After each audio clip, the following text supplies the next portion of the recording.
Shalom saudaraku, baik yang ada di YouTube ataupun yang ada di TikTok. Selamat datang di acara Ibadah Empower Women Ministry. Wow, tidak terasa saudara, sebentar lagi kita akan menjelang Hari Kemerdekaan Indonesia yang ke-80. Baik saudara, sebelum kita mendengarkan firman Tuhan, mari kita bersatu di dalam doa.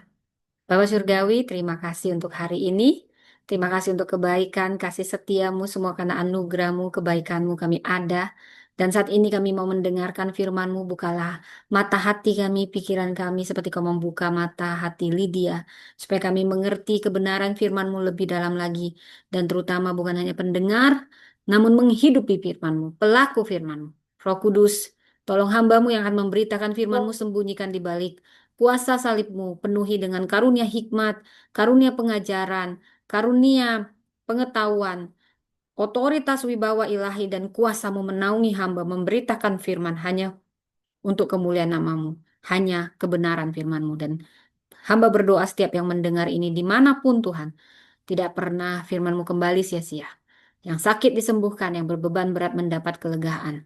Dan kami sepakat menghancurkan kuasa apapun yang mencoba menghalangi pemberitaan firman Tuhan. Dihancurkan di dalam nama Tuhan Yesus. Berfirmanlah, kami siap mendengar di dalam nama Tuhan Yesus. Amin, amin. Saudara, apa kabar? Shalom, apa kabar semuanya? Sungguh sukacita yang besar sekali bisa kembali ada di sini, semua karena anugerah Tuhan, kebaikan Tuhan. Dan seperti kita tahu, setiap tanggal 17 Agustus kita merayakan Hari Kemerdekaan. Kita mengenang saat proklamasi dikumandangkan, proklamasi kami bangsa Indonesia. Seperti itu saudara ya. Tahun 1717 Agustus tahun 45, para pahlawan mempersembahkan hidup mereka merdeka atau mati demi kebebasan tanah air. Kemerdekaan nasional. Ini adalah anugerah yang luar biasa. Bendera merah putih kita kibarkan dengan bangga. Lalu kita menyanyikan lagu Indonesia. Indonesia, tanah airku, tanah tumpah darahku. Di sanalah, seperti itu saudara. Kadang kita bila mengenang jasa pahlawan kita bisa nangis. Harusnya kita bisa menangis. Itu adalah karunia Tuhan dan pengorbanan bangsa Indonesia dari sehingga bisa bebas dari penjajahan. Ini momen yang bersejarah. Kita berhak menentukan masa depan kita sendiri. Dan di balik euforia kemerdekaan selalu ada pertanyaan reflektif. Setelah bebas, untuk apa kemerdekaan itu digunakan? Apakah kemerdekaan berarti bebas semaunya, semau gue, atau ada tujuan yang mulia yang harus kita jalani?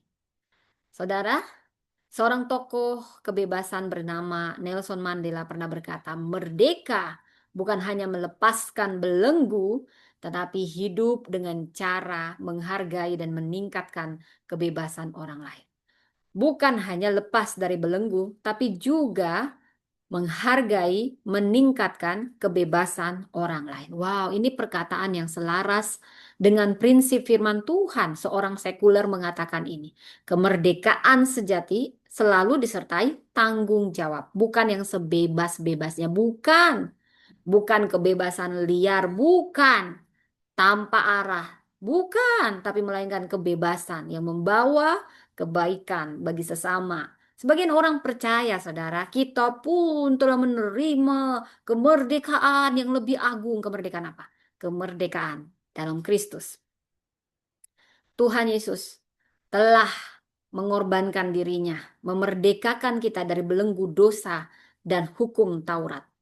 Melalui apa? Hanya oleh anugerah, melalui pengorbanannya di kayu salib. Sekarang yang jadi pertanyaan, saudara, pertanyaan bagi kita masing-masing. Bagaimana kita mempergunakan kemerdekaan rohani ini?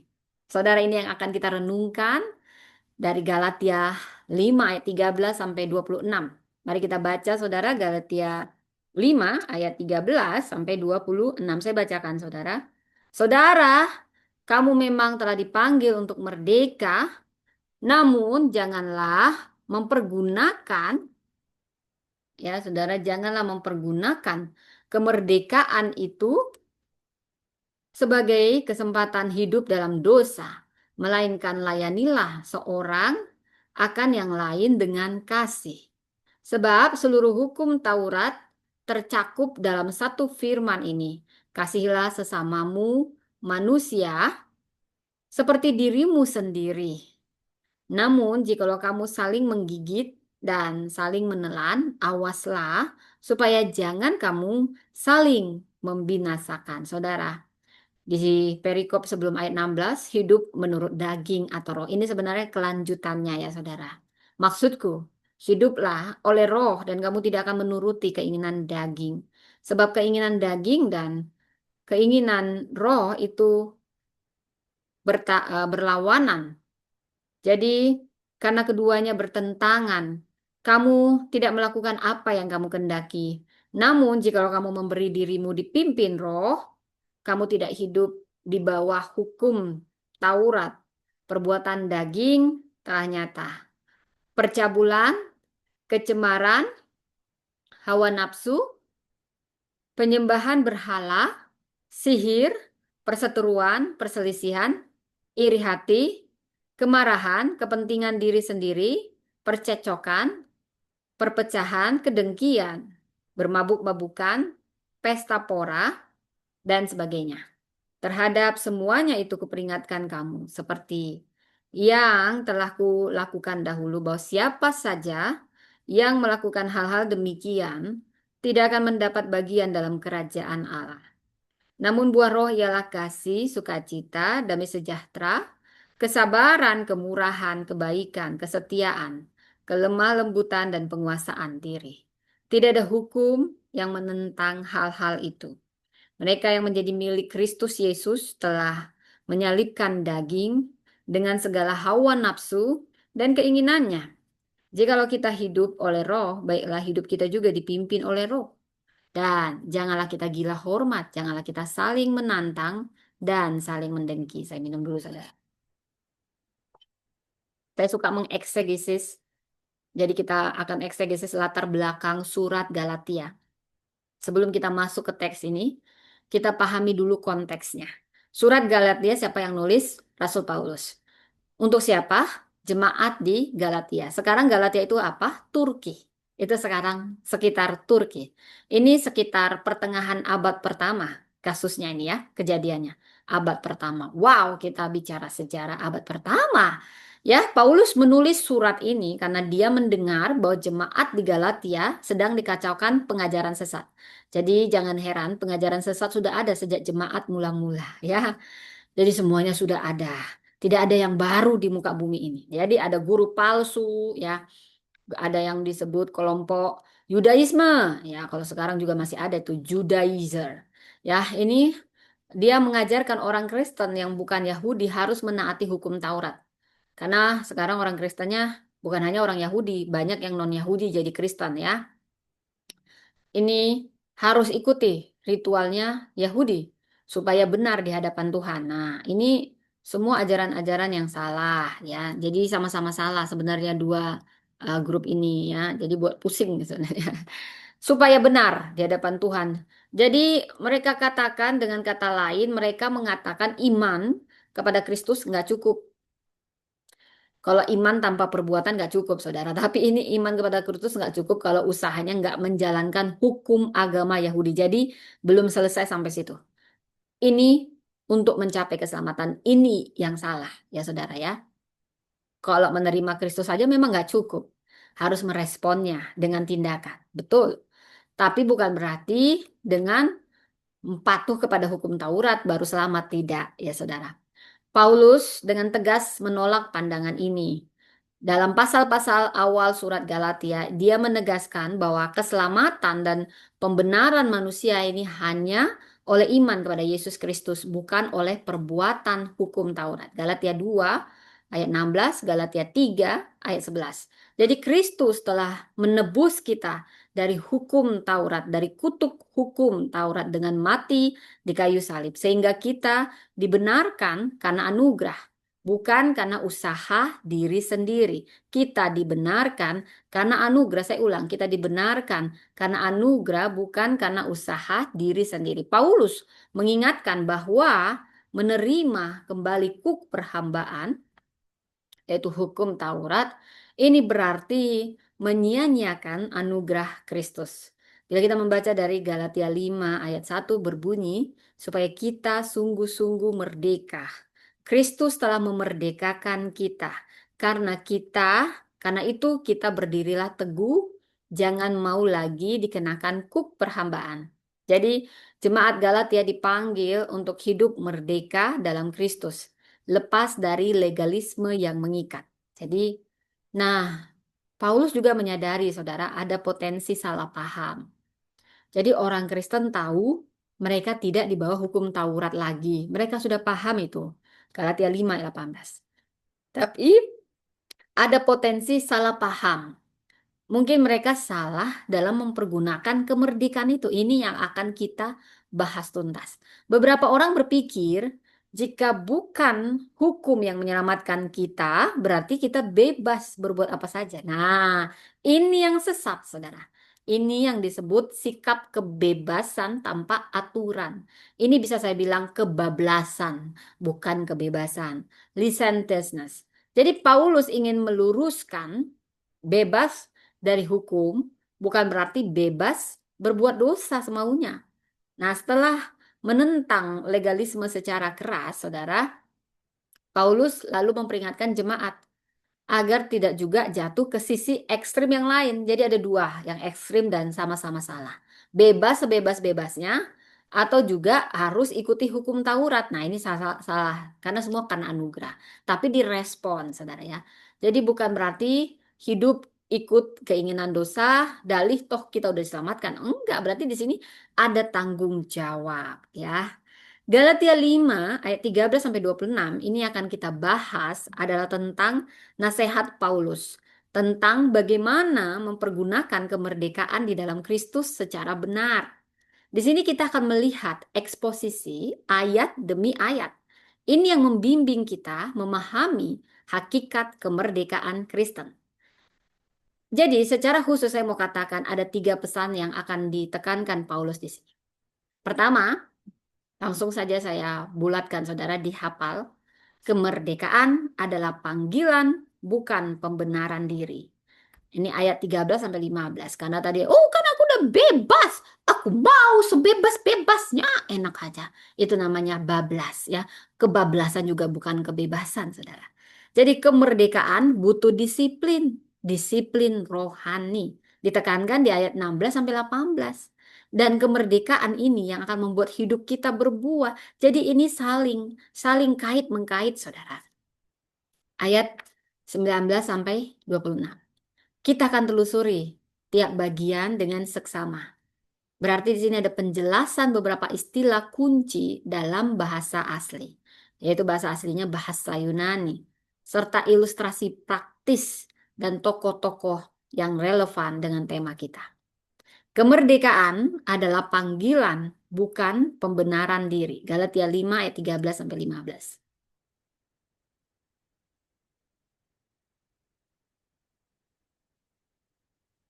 Jadi pada ayat 13, Paulus membuka dengan pernyataan penting.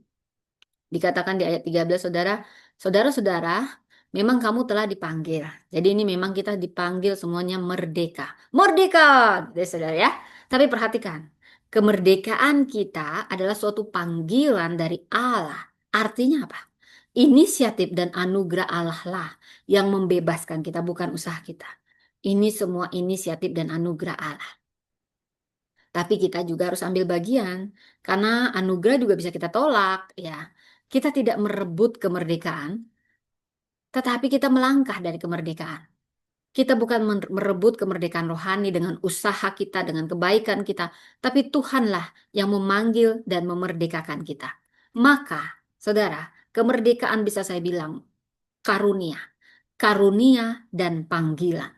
Jadi ini bukan hasil jeripaya kita apalah yang mau kita sombongkan. Gak ada. Semua karena kasih karunia. Saya suka seorang William Wilberforce, seorang tokoh Kristen. Dia pejuang menghapus perbudakan. Saudara, dia pernah mengingatkan, great indeed are our opportunities, great also is our responsibility. Jadi, besar peluang yang kita miliki, tetapi tanggung jawab kita juga besar. Sungguh besar anugerah yang kita dapat, tapi tanggung jawabnya juga besar. Tuhan memberi kita kesempatan merdeka supaya kita bertanggung jawab mulia atas kemerdekaan itu. Bukan memanfaatkannya untuk pembenaran diri kita atau kepentingan egois kita, bukan. Paulus menambahkan, saudara, bila kita baca dari 13b, saudara, Paulus segera menambahkan peringatan, tetapi janganlah kamu mempergunakan kemerdekaan itu sebagai kesempatan untuk kehidupan dalam dosa. Jadi dalam bahasa Yunaninya apormen sarki, melainkan layanilah seorang akan yang lain. Galatia 5 ayat 13b. Jadi dalam bahasa aslinya di sini bisa kita lihat kata terjemahan kesempatan, aporme. Ini adalah istilah militer yang berarti titik pangkal atau basis operasi ya. Titik pangkal atau basis operasi. Jadi jangan jadikan kemerdekaan sebagai markas untuk melancarkan serangan daging, saudara ya. Ini dengan kata lain, jangan menjadikan status bebas kita di dalam Kristus sebagai alasan atau kambing hitam untuk mengikuti hawa nafsu orang, yaitu daging ya. Dan bahasa Yunaninya sarx. Jadi di sini bukan sekedar tubuh fisik, melainkan kecenderungan manusia lama yang berdosa. Ini peringatan Paulus sangat jelas ya. Sangat jelas bahwasanya kemerdekaan bukanlah pembenaran untuk hidup dalam dosa.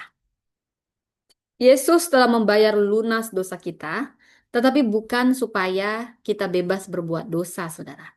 Melainkan supaya kita bebas dari dosa dan hidup untuk Allah. Bebas dari dosa dan hidup untuk Allah. Nah, ini sangat kontras dari penyalahgunaan kebebasan. Paulus memberikan perintah positif. Layanilah seorang akan yang lain, oleh karena kasih. Menariknya kata layanilah di sini dalam teks aslinya adalah doulote.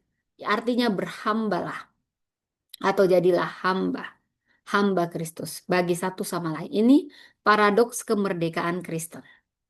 Justru ketika kita dibebaskan oleh Kristus, kita dipanggil untuk merendahkan diri, melayani sesama dalam kasih seolah-olah hamba ya, hamba. Jadi kemerdekaan dalam Kristus, saudara, tidak menghasilkan orang-orang egois, melainkan orang-orang yang rela mengabdi demi kebaikan orang lain.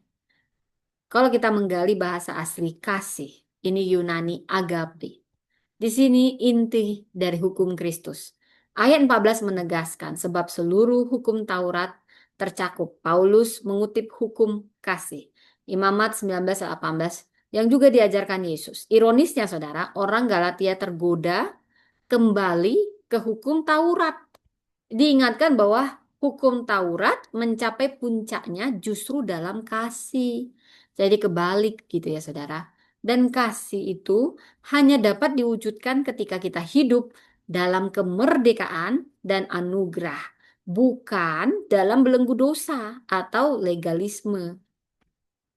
Dengan mengasihi sesama, secara tidak langsung kita memenuhi maksud terdalam Taurat tanpa terikat pada aturan-aturan ritualnya, saudara. Jadi di ayat 16 ini memberikan peringatan lanjutan kepada kita. Tetapi jikalau kamu saling menggigit dan saling menelan, awaslah supaya jangan kamu saling membinasakan. Kalimat ini melukiskan komunitas yang saling menyakiti, penuh konflik, egois, menggigit, menelan. Ya, itulah komunitas binatang buas itu, saudara ya. Jadi ini menggambarkan situasi jemaat Galatia yang terpecah karena ajaran sesat. Ajaran yang ini legalisme, yang ini ajaran hukum Taurat, ini sebebas-bebasnya. Ya. Jadi terjadilah pertengkaran gara-gara ini. Paulus menasehati, kalau kemerdekaan disalahgunakan, maka yang muncul itu hanyalah pertikaian, saling menghancurkan, dan membinasakan tubuh Kristus. Yang rugi siapa? Kita juga. Kemerdekaan tanpa kasih, tanpa pengendalian diri, tanpa penguasaan diri itu hanya akan menghancurkan persekutuan. Wow, ini luar biasa. Jadi secara implisit, Paulus mengingatkan bahwa hidup dalam daging ini berbuah perpecahan. Hidup dalam roh berbuah atau menghasilkan kasih dan kesatuan. Renungkanlah, bangsa yang baru merdeka sekalipun kalau warganya hanya mementingkan dirinya sendiri, saling serang lagi, pasti hancur itu negara. Gitu pula gereja, kalau kita hanya merasa bebas melakukan apa saja tanpa peduli kasih, kita jelek-jelekin pendeta orang ya. Nggak usahlah kita jelek-jelekin pendeta orang ya saudara ya. Itu berarti kita belum bebas ya saudara ya. Jadi bukti kita sudah bebas salah satunya tidak ada kepahitan, tidak ada egois, tidak ada saling dengki, tidak ada saling iri, tidak ada saling serang saudara. Itulah bukti kita sudah bebas, saudara. Jadi, di sini banyak sekali yang harus kita benahi ya, saudara ya. Saya juga melihat kita hamba Tuhan. Jangan sampai kita ini menyalahgunakan kebebasan kita dalam media sosial. Jangan suka menjelek-jelekkan hamba Tuhan yang lain. Itu artinya kita belum merdeka. Belum merdeka dengan amarah kita. Kita belum menguasai diri kita. Saudara, ketika kita menjatuhkan hamba Tuhan, sebenarnya kita sedang menjatuhkan diri kita sebagai hamba Tuhan. Karena kita tidak ada yang sempurna, saudara.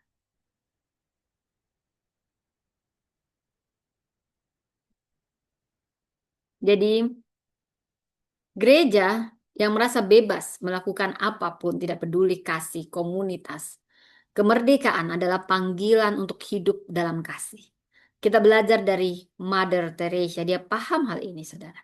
Dia pernah berkata, faith in action is love, and love in action is service.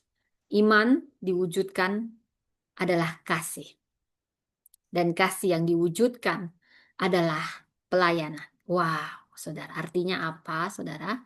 Artinya iman Kristen yang sejati ya itu bekerja melalui kasih. Dan kasih selalu mendorong kita untuk melayani orang lain. Mother Teresa, dia bebas secara rohani memilih, terikat atau melayani orang miskin di Kalkuta dengan kasih. Kita pun bebas. Apakah kita bebas? Kita pergunakan untuk diri kita, kenyamanan kita, atau kita mengasihi melayani? Jangan-jangan kita justru sibuk mengejar keinginan diri kita dan menyakiti sesama. Saudara, di poin ini jelas, saudara.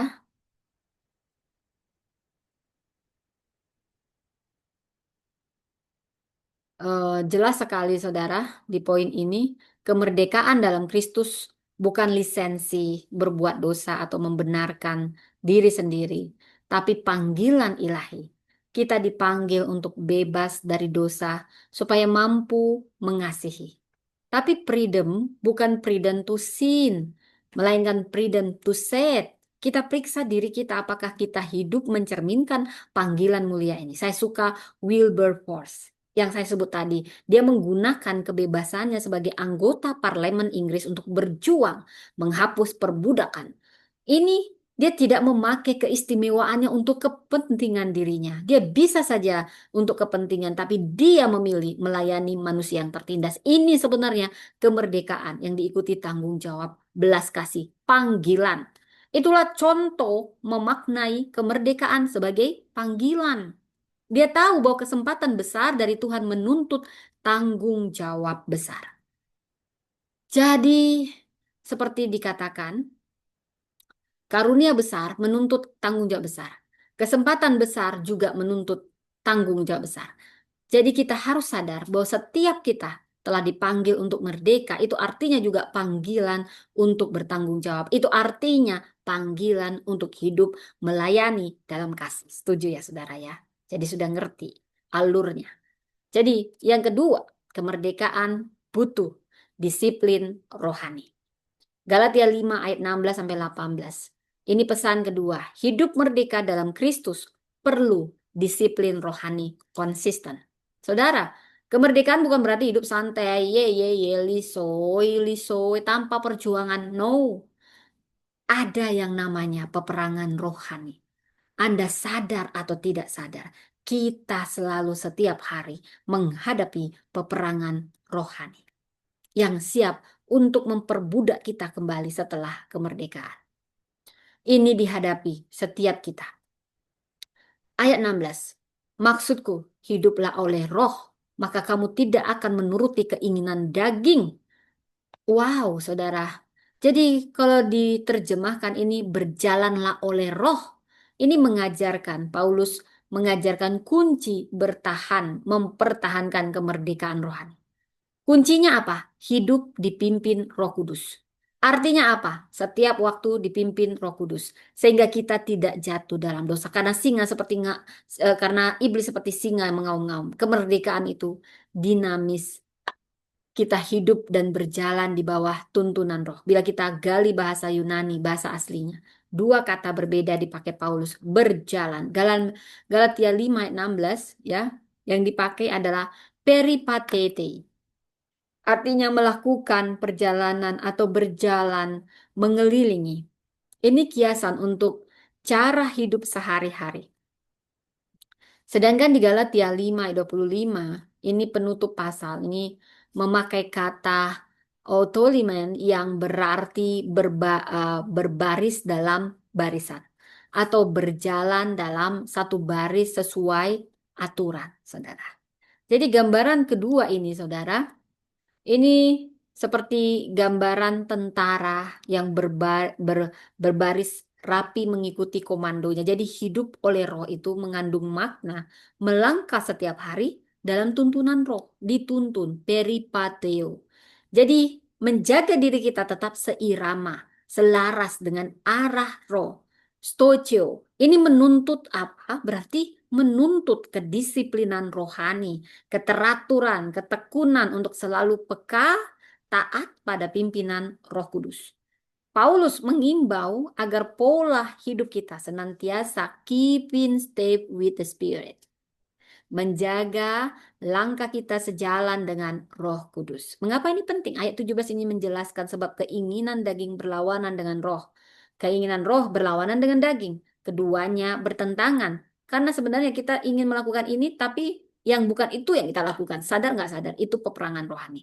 Dan dalam setiap kita akan terjadi pergolakan internal antara daging dan roh. Daging dan roh ini keinginan saling bertentangan.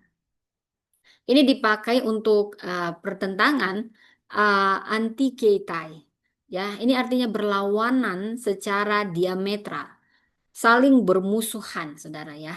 Seorang penafsir menggambarkannya seperti dua magnet dengan kutub sejenis yang saling tolak, tak bisa dipersatukan. Inilah peperangan rohani di dalam batin orang. Jadi orang merdeka, keinginan daging atau keinginan roh. Akibat konflik ini, saudara, kita tidak bisa begitu saja melakukan apa yang kita kehendaki. Tanpa roh, kita diperbudak keinginan dosa.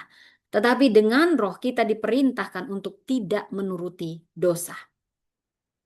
Ada kalanya keinginan daging menggoda, saudara, tetapi roh memberi peringatan. Kita mengalami tarik-menarik, saudara, sehingga kita perlu memilih dengan tegas pihak mana yang diikuti. Perhatikan, saudara, adanya pergumulan internal ini justru tanda bahwa kita sudah merdeka. Orang yang belum diselamatkan tidak mengalami konflik ini, ia hanya mengikuti daging karena tidak ada roh Allah di dalam dirinya. Tetapi orang percaya merasakan dualisme karena Roh Kudus berdiam di hatinya dan kecenderungannya bertolak belakang dengan manusia lamanya. Ini jelas dinyatakan oleh Paulus di kitab Roma ya, Roma 7 ayat 15 sampai 25 tentang pergumulan manusia batinnya. Jadi jangan heran bila setiap hari ada pertempuran dalam hati kita antara mau hidup kudus atau menyerah pada dosa. Ini wajar dalam kehidupan orang percaya. Bahkan menurut penjelasan atau tafsiran. Pertarungan itu harus berlangsung sepanjang hidup di dunia ini. Jikalau kita kelak mau memerintah bersama Kristus. Dengan kata lain, disiplin rohani adalah perjuangan seumur hidup. Kita terus menerus memilih taat pada roh dan mematikan daging setiap hari. Lalu bagaimana kita memenangkan pergulatan tersebut? Ayat 16 tadi sudah memberikan resepnya, hiduplah oleh roh, maka kamu tidak akan menuruti keinginan daging. Kuncinya hidup adalah hidup oleh roh.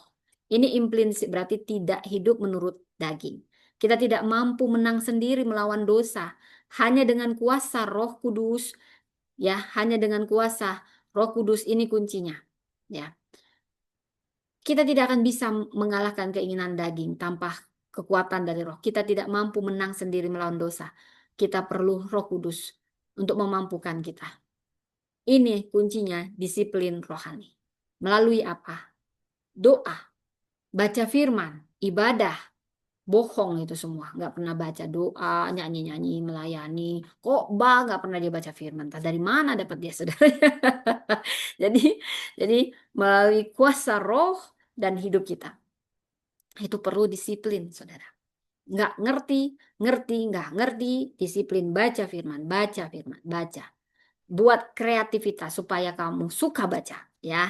Seorang pernah mengibaratkan saudara di dalam hati seakan-akan ada dua anjing, saudara ya. Yang putih roh, yang hitam ini daging, lalu terus berkelahi, berkelahi, berkelahi. Mana yang menang, saudara? Yang paling sering kita beri makan, itu yang akan menang. Kalau daging kita beri makan video porno, walaupun icip-icip, sedikit-sedikit aja lah Tuhan. Dia ada di Facebook, ada di mana. Saya juga pernah menghadapi pergumulan ini, saudara. Apalagi kalau hamba Tuhan pasti akan diserang banget ini, saudara ya. Makin tua, makin jadi, makin ke sana, makin kemari. Nah, jadi itu apa hubungannya ya, saudara? Maksudnya begini, kita tuh makin tinggi akan banyak serangan, saudara ya. Tapi disiplin ini akan memberi kita makan dan ruang bagi Roh Kudus berkarya. Sehingga daging makin lama makin lemah. Ini gara-gara makin-makin, saudara, makan jadi saya makin tua makin jadi, makin kemari makin kemari. Baik, baik, baik. Kita harus serius lagi.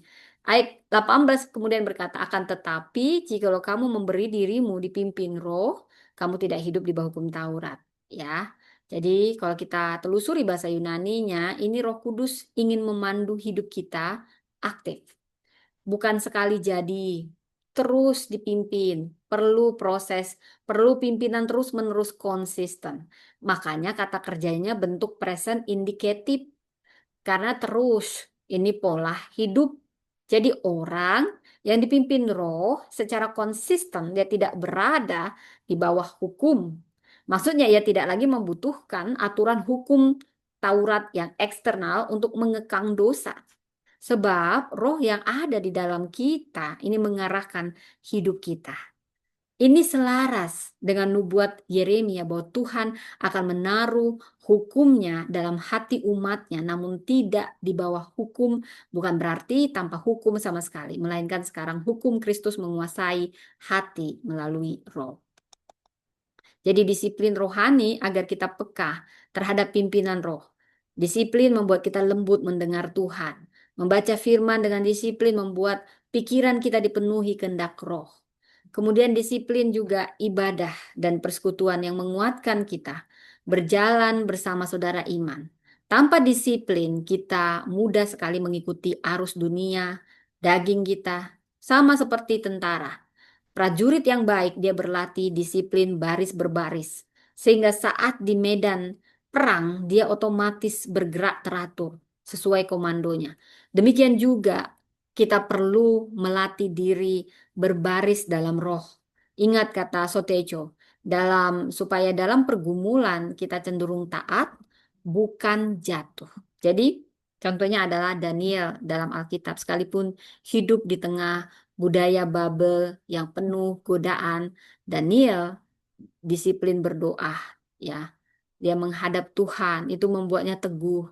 menolak perintah yang melawan Allah, bahkan berani masuk gua singa. Kemerdekaannya menyembah Allah dijaga oleh disiplinnya. Mother Teresa, biarawati yang pelayanannya terkenal, saudara. Terkenal sekali pelayanannya. Karena apa? Dia disiplin, saudara, lewat puasa, ya. Dia tegas, if you're too busy to pray, you are too busy, ya. Jika terlalu sibuk hingga nggak sempat berdoa, berarti engkau terlalu sibuk. Jadi artinya, ini peringatan tanpa doa, tanpa disiplin, kita kewalahan. Kewalahan melawan daging. Kita harus doa, harus disiplin. Kemerdekaan harus dijaga dengan latihan rohani yang tekun. Jadi kalau kita berjalan dipimpin roh setiap hari, kita justru kelap jalan sendiri, mengikuti emosi dan nafsu. Lalu jatuh terjerat. Ingat, kemerdekaan bisa disalahgunakan jika kita tidak berjaga-jaga. Yesus berkata, roh memang penurut, tapi daging lemah. Jadi solusinya berjagalah dan berdoalah. Itulah disiplin. Kita bebas menentukan tontonan hiburan, tetapi disiplin ini menasihati kita menahan mata dari yang najis, menggunakan waktu dengan baik. Pasti Roh Kudus akan menggerakkan kita bangun lebih awal saat teduh ketimbang scrolling media sosial. Semua pilihan ini menentukan apakah kita mempertahankan kemerdekaan dalam hidup atau menyanyiakannya dengan kedagingan, saudara. Disiplin memang nggak enak, siapa bilang enak? Itu harga untuk kemerdekaan tetap terpelihara. Para pahlawan mereka disiplin, militer itu sangat disiplin. Untuk bisa merdeka, disiplin. Dalam ranah rohani, tanpa disiplin, kemerdekaan hanya jadi perbudakan, saudara. Bebas, bebas, nggak tahu arah, saudara. Kekuatan Roh Kudus yang memampukan, tanpa itu kita nggak mampu, apalagi mengalahkan daging-daging ini. Kita berjalan dalam roh. Kita benar-benar merasakan kuasa yang Kristus berikan. Yang ketiga, kemerdekaan membuat hidup berbuah. Pesan ketiga ini, kemerdekaan harus membuat hidup kita berbuah lebat, bukan menghasilkan perbuatan daging. Ini Paulus, ya, dalam dua jenis hidup menurut daging atau roh. Ini kontras perbedaannya. Kalau di ayat 19 sampai 21, perbuatan daging itu udah nyata. Percemaran, hawa nafsu, penyembahan berhala, kedengkian, semuanya. Bahkan ada 17, saudara. Nanti baca sendiri. Namun untuk menggambarkan pola hidup yang dikuasai roh ini beda, ya. Jadi ada banyak dosa juga yang dipaparkan dalam bentuk, dalam variasi bentuk, ya. Dosa seksual, percaburan, penyimpangan, ketidakkudusan, penyembahan, dosa relasional, dosa ketidakmurnian. Nah, ada banyak. Ini bisa memperbudak kita semuanya bila kita berjalan di luar koridornya Allah. Jadi telah nyata, artinya mudah dilihat, jelas kelihatannya. Hidup yang diperbudak dosa, hasilnya jelas, rusak, perilakunya rusak. Seperti pohon duri yang hanya bisa menghasilkan duri, bukan buah yang manis. Saudara, buah tidak bisa dimakan oleh pohonnya. Buah dinikmati oleh orang lain. Kalau orang-orang di sekitar Anda sampai kepahitan dengan Anda, mau Anda juga gembala, Anda taunya cuma mahitkan orang, jelek-jelekin orang itu tanda dia itu kepahitan. Kalau dia suka jelek-jelekin orang, mau di mana aja, dengan versi apa aja. Ya saudara, itu salah satu tanda dia belum berbuah. Buahnya pahit, taunya menjelek-jelekkan orang aja. Gitu ya saudara. Jadi hal yang serius. Berarti Anda belum merdeka. Mau Anda jelek, orang jelek. Sebelum Anda tegur dia empat mata, sebelum Anda doakan, jangan pernah permalukan dia dengan cara yang tidak baik. Paulus menambahkan peringatan. Terhadap semuanya itu kuperingatkan, seperti yang kubuat dahulu. Barang siapa melakukan hal yang demikian tidak mendapat dalam kerajaan Allah. Gaya hidup dikuasai daging tidak cocok dengan kerajaan Allah. Kita hidup dalam praktek dosa. Tanpa pertobatan ini menunjukkan kita bebas-bebas. Mungkin kita sungguh belum diselamatkan karena tidak ada roh yang menguduskan. Jadi dosa-dosa ini fatal. Kalau kita orang yang merdeka dalam Kristus, kita pasti menjauhi perbuatan daging. Kalau kita masih diperbudak amarah, iri hati, percabulan, kita perlu sungguh bertobat dan minta dimerdekakan. Paulus menekankan dipimpin oleh Roh. Jadi kita pahami dulu buah-buah roh yang sering sekali kita katakan. Kasih. Artinya mengasihi tanpa syarat. Utamakan orang lain. Rela berkorban. Ini hukum yang terutama. Sukacita. Kegembiraan kita hanya dalam Tuhan. Bukan sekedar kita senang karena situasi orang yang merdeka dalam roh. Bersukacita sekalipun dalam penderitaan. Sebab ia memiliki keselamatan. Damai sejahtera. Ketenangan jiwa dan rukun dengan Allah serta sesama bukan hanya tiadanya konflik, tapi perasaan utuh dan tentram karena percaya Tuhan memegang kendali. Ketabahan ini menanggung penderitaan atau perlakuan tidak enak. Kemurahan ini kindness, manis, penuh belas kasih. Kebaikan ini moral yang baik, integritas, melakukan yang benar, membangun. Kesetiaan ini artinya dapat diandalkan. Setia janji, tekun beriman. Kesetiaan tidak mudah mengkhianati kepercayaan. Kelemah lembutan ini artinya tunduk pada Allah. Kelembutan sikap yang tidak kasar atau angkuh terhadap orang lain. Bukan kelemahan, tapi kekuatan terkendali. Penguasaan diri, self-control. Ini kemampuan menahan diri dari dorongan dosa atau hal berlebih, disiplin pribadi atau emosi, kata-kata, dan nafsu. Ini rem internal yang kuat. Gambaran karakter ideal Kristen. Saudara, tidak ada hukum yang menentang ini semua. Semua hukum moral justru terpenuhi ketika buah roh nyata. Tidak ada yang bisa menyalahkan orang yang hidup dengan semua kebajikan ini.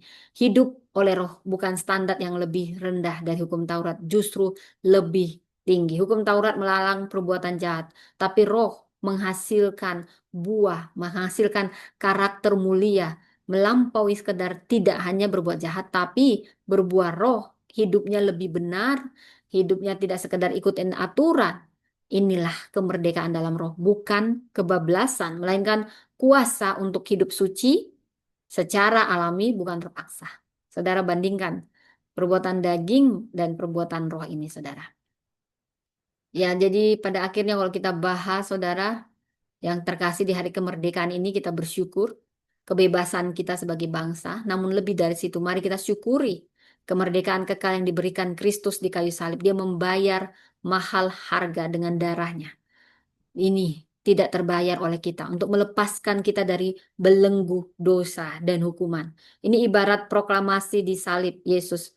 It is finished. Sudah selesai. Ini menandakan di salib Yesus memproklamasikan it is finished. Kita merdeka dari perbudakan dosa. Bendera, berkibarlah benderaku. Ya, jadi kita mengibarkan bendera hidup atas panji Kristus. Pertanyaannya, apakah kita sudah hidup sebagai orang merdeka yang Tuhan kehendaki, bukan yang menurut kita, tapi menurut Tuhan?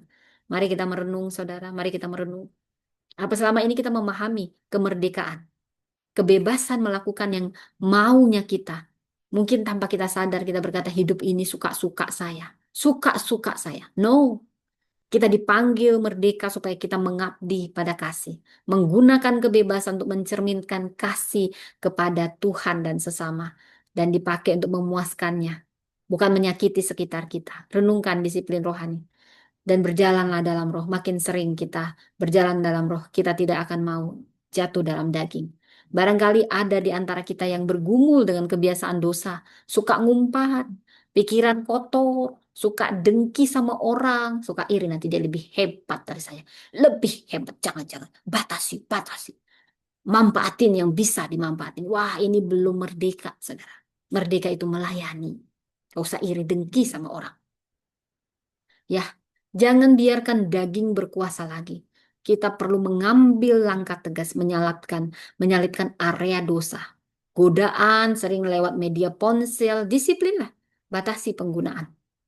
Lingkungan pergaulan menarik ke dosa, beranilah memisahkan diri. Kemerdekaan perlu dijaga dengan disiplin, kadang pengorbanan hasilnya manis. Roh Kudus yang berkuasa lebih nyata, saudara, lebih nyata. Jadi saudara, sebagai pengikut, mari kita ingat teladan Tuhan Yesus. Dia pribadi yang paling merdeka. Anak Allah yang maha kuasa. Namun dia mengosongkan dirinya, mengambil rupa hamba, melayani, dan mengasihi kita sampai mati di kayu salib. Dengan itu kita memerdekakan diri kita. Lalu setelah bangkit, dia memberi kita Roh Kudus supaya kita dapat mengikuti jejaknya. Yesus memanggil kita untuk hidup dalam kemerdekaan yang dipandu dengan kasih dan kekudusan. Tidak ada panggilan yang lebih mulia dari itu. Mari kita respon firman Tuhan ini dengan hati yang mau berubah. Jangan biarkan kemerdekaan rohani kita sia-sia. Seperti di Galatia 5:13, kamu telah dipanggil untuk merdeka. Ya, Tuhan telah memanggil kita keluar dari gelap kepada terangnya yang ajaib. Kita telah dimerdekakan oleh kasih Tuhan. Pakai hidup merdeka ini melayani Tuhan. Dan berjalan dalam rohnya setiap hari. Menghasilkan buah bagi kemuliaannya. Dan kiranya ini menjadi tekad kita bersama. Selamat hari kemerdekaan. Mari kita jalani kemerdekaan dengan kasih, kerajinan, kasih yang nyata dalam perbuatan, kerajinan dalam disiplin rohani serta pelayanan. Tuhan Yesus telah membebaskan kita. Mari melangkah dalam kuasa serta pelayanan. Tuhan Yesus memberkati. Biarlah kemerdekaan sejati terpancar melalui hidup kita dan berbuah lebat. Mari berdoa. Terima kasih Tuhan. Kami mau mengambil tanggung jawab dari kemerdekaan yang Kau beri. Menjadikannya panggilan melayani dalam kasih, disiplin rohani, dan berbuah. Tolong kami, hidup kami berbuah. Tidak lagi mengikuti keinginan daging, tapi dipimpin roh setiap hari. Supaya kami bisa mengalahkan keinginan daging. Itulah kemerdekaan sejati. Ajari kami semua jadi berkat. Di dalam nama Tuhan Yesus, kami berdoa. Haleluya, haleluya. Sampai jumpa lagi, Tuhan memberkati.